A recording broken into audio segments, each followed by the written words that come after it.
As we continue in the prophet Habakkuk, we're still in his prayer or hymn, which is found in chapter 3. And the verse of the day is verse 13, where the prophet says to God, "You came forth to save your people, to save your anointed.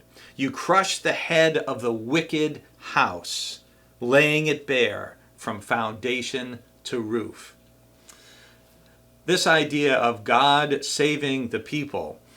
Just before we turned the camera on, I asked Tom Swada if he was familiar with the musical Godspell, which is not one that he has seen before. So I told him he's got to Google it and look it up. But when I was a kid, I can remember going to see Godspell. We had the album at our house. It was a red album with white letters outlined in black, Godspell. And it's the story of Jesus. And it came out at a similar time as Jesus Christ Superstar. And one of the songs in Godspell has this repeated refrain. It's part of the Palm Sunday entrance of Jesus. And you hear these people saying repeatedly, "God save the people, God save the people." And that's what Habakkuk's hymn, that's what they're singing right here. It's again describing a time when God is going to come forth and come along, picturing God coming along a similar route that the Israelites followed from the Exodus, up from Egypt, up through Edom, which is now in modern day Jordan.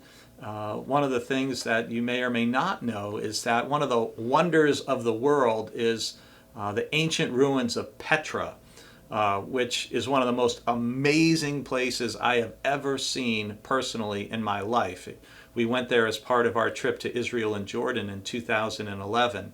But those are the red cliffs of Edom that Habakkuk mentions, that are mentioned in other books in the Bible as well. And so the prophet pictures, after this time of oppression and hardship, God coming to save the people, as God did before in the Exodus.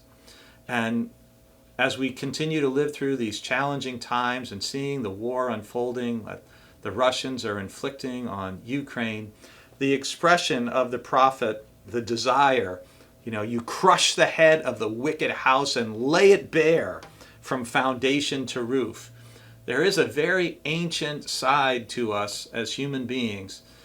We want to see the wicked crushed, defeated. We want the wicked to be prevented from continuing to hurt and to harm other people.